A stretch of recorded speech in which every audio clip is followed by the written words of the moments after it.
on the TV. Woo!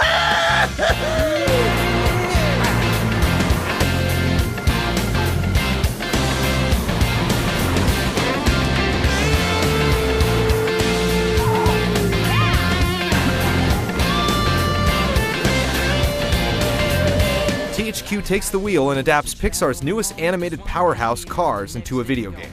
While a lot of thought and heart went into this GameCube, PC, PS2, and Xbox release, it lacks that special Pixar magic that makes the movie so great.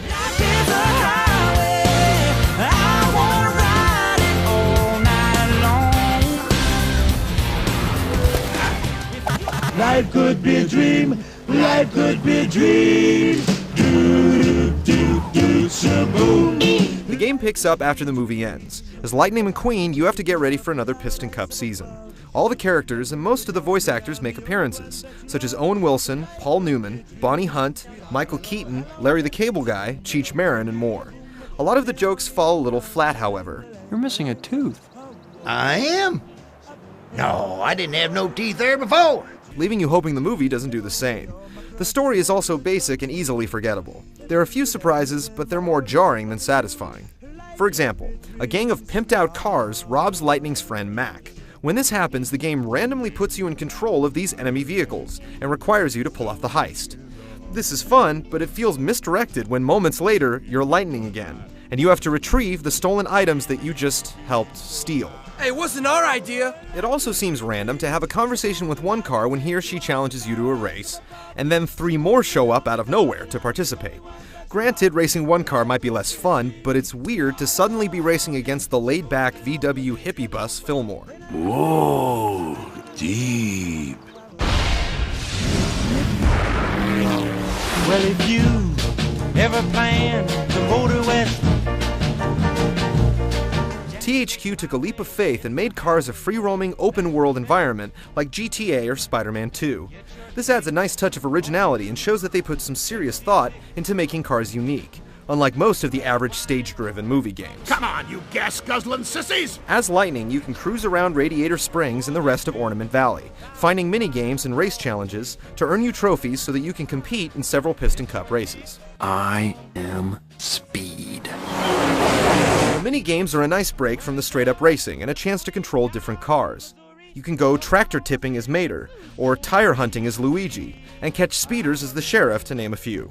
However, none of the other cars handle as well as McQueen, making these games more aggravating than entertaining. Ah, come on guys, don't be so hard on yourselves. The racing controls are very user-friendly, and you should find yourself tearing through the desert in no time. You slowly unlock fun little maneuvers like the power slide, turbo, jump, the 2-wheel tilt, and even the ability to spin around and drive backwards. However, these have no real advantage besides showing off and getting some bonus points to put towards unlockable stuff. Racing is a lot of fun, but you'll find that most of your competitors are horribly slow. Perform well and they won't even show up on your radar. The speedways are slightly more challenging, but only because most of your abilities like the power slide and turbo are taken away. Multiplayer also has tractor tipping, Piston Cup circuits, and police chases for 2 players, to name a few of the modes. They're kind of fun, but nothing to make or break the game over. I gotta say it. The map and radar in Cars require some major tuning. Your position is nowhere to be found on the overworld screen. This means you have to use landmarks to figure out where you are, which is more realistic, but they should have made a more detailed map available. The radar could have helped this lack of direction, but when you're not in a race, it's completely blank inside, surrounded by a bunch of dots.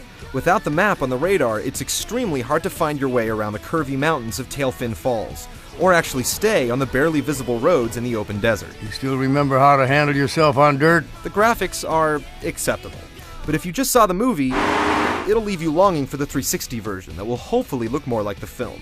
Aside from visiting a few gigantic speedways, you'll mostly be driving around the desert. THQ did a great job of accurately translating the environments from the film to the game. It's just a shame that the visuals aren't as sharp. But the cars are animated very well, and their personalities shine through as you drive them or meet them throughout the story. They do the most effective job of capturing the style and energy of the movie. well, if you ever plan to motor west. While Cars is far from perfect, THQ should be applauded for making it more than a boring level-by-level movie license copycat. The open-world environment really helps rev up the game's scale and fun factor.